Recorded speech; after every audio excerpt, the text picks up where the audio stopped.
I don't know if you remember this from a year or so ago, where there was this critical vulnerability discovered in Livewire and people had to update immediately because if they didn't, they might get their server hacked.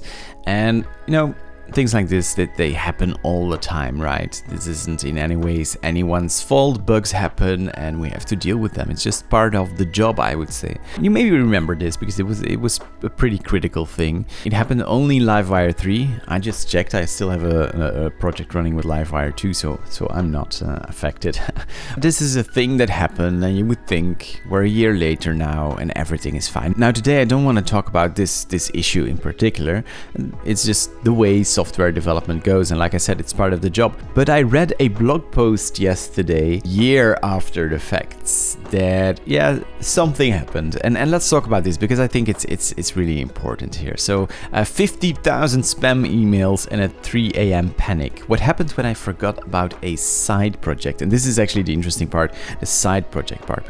We'll read through it together and I'll share some thoughts here. So the short version, someone exploited an outdated Livewire version on a dormant side project of mine. They stole my environment file, used the Mailcoach API keys to send 50,000 spam emails, and I spent a panicked night tearing through every project I own trying to find the source. So it was Wednesday, May 20th. I was in class when my phone buzzed with an email from Mailcoach.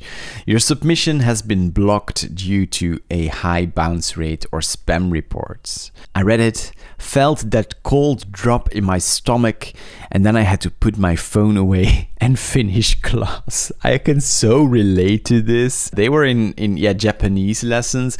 I'm doing music school myself as a hobby, and I can just totally get it doing those 2 hours, and during those 2 hours in class you get this super critical email or message and you just cannot act on it.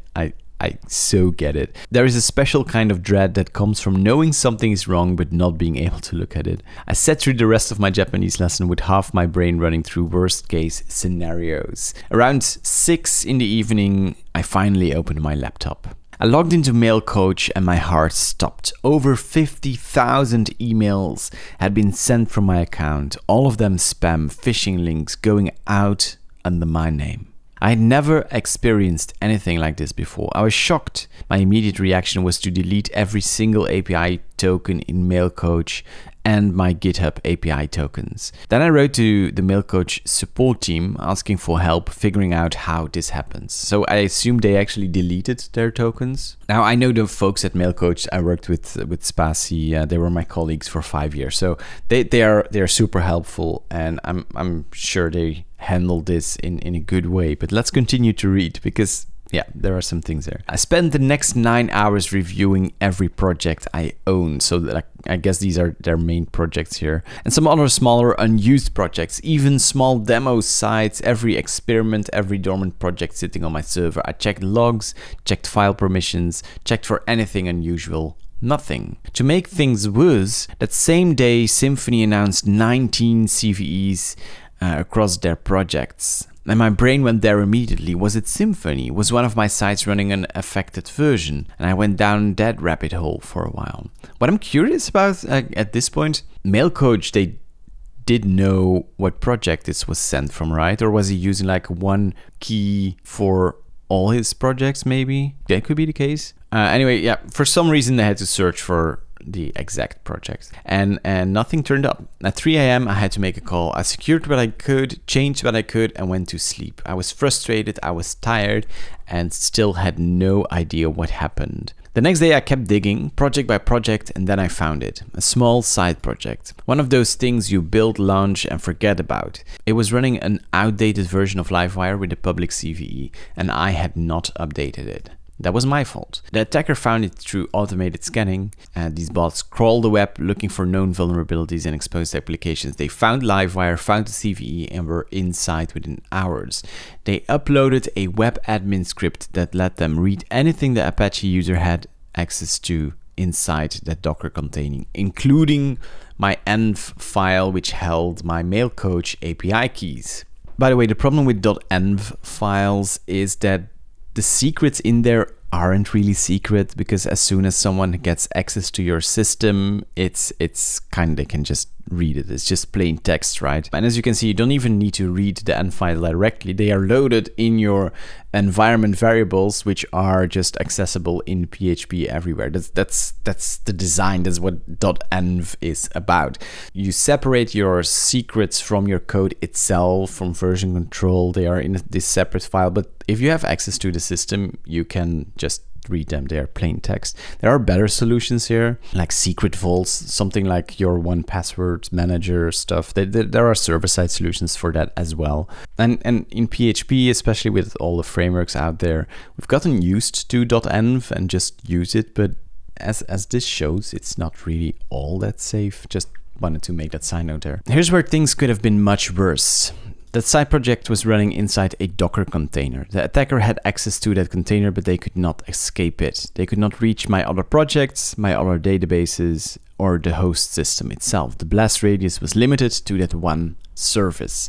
I originally set up Docker Compose just as a convenience. I never thought of it as a security measure, but it ended up being the wall that stopped the attack from spreading.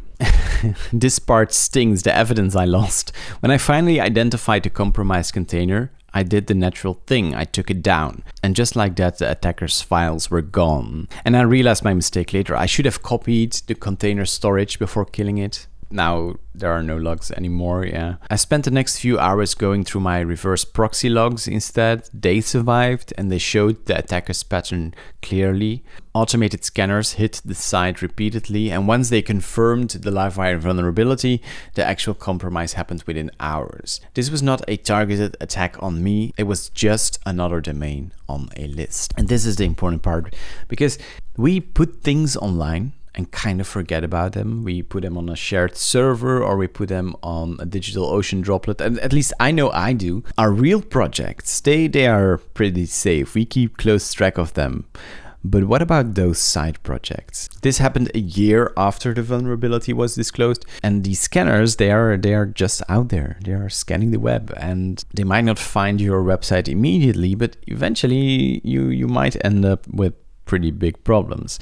So let this video be a reminder that you might want to check your side projects and maybe remove some of them if you don't need them anymore. I know I did just now. Something I'm personally happy about, and I would advise many people to do, is something I've been doing for the past year, to migrate all these little standalone side projects into one project, my blog. I just put everything there because the benefit for me is that everything's in one code base. I don't have to create new deploy pipelines for every new project I start. Most projects don't end up anywhere, so it's a lot less time wasted. But when I update my blog, which I regularly do, I know all of these projects get the benefit from that as well. It's just a small tip. I'm not saying you should do it. It depends on the scope of your side projects, your hobby projects. But for me, at least, it's definitely something that's helping me keeping track of everything and making sure that I don't end up in situations like these. By the way, MailCoach handled this better than I could have hoped for. They noticed the spam spike before I did. They suspended my submissions proactively when I reached out. They worked with me to investigate. And when the dust settled, they dropped the charges for those 50,000 emails from my invoice entirely. That's really nice of them. That's how I know them. That's Spazi. That's the kind of behavior that builds loyalty for life. Thank you for the MailCoach team. I think that's a well-deserved shout out. So what I changed since this happened, I made a few changes. I set up automated dependency update alerts for every project, including the dormant ones. If a project has a composer JSON, I get notified when its dependencies are outdated. I would really love to see how they did this, maybe a follow-up blog post. I conducted a review of my side projects. Some got updated, some got archived, some got shut down entirely. I reviewed my API token strategy. Yeah, tokens now have strict scopes and shorter lifespans where possible. Also really great. And follow-up thought, I don't think you mentioned it anywhere here, but having tokens specifically for one project to further isolate stuff also seems like a good idea. I'm also looking into environment variable management strategies and exploring how to better align them with my Docker setup. I accepted that I need better monitoring. A 1552 alert that I cannot act on until 18 is useless if I do not have a plan for that gap. I don't know about this one. I mean, it's still side projects, right? This happened because I made a mistake. I had a public dormant website with an outdated dependency. I knew better, I just did not prioritize it until I forgot about the site entirely. Yeah, I'm just doing a quick scan in my head now for my projects. But the takeaway is not just be more careful. It is that our industry has a long tail of forgotten projects that are ticking time bombs. Every developer I know has side projects gathering dust on a server somewhere. Those are exactly what the scanners are looking for. This is the main takeaway, exactly. And so if you're done watching this video, I want you to do a couple of things. First, leave a like, but then do that mental check. Go through your list of side projects, and maybe some of them can use a little bit of attention. Go update your dependencies or shut down what you are not maintaining, because the bots are not going to wait until you have the time. I learned that the hard way. See you in the next one. Bye-bye.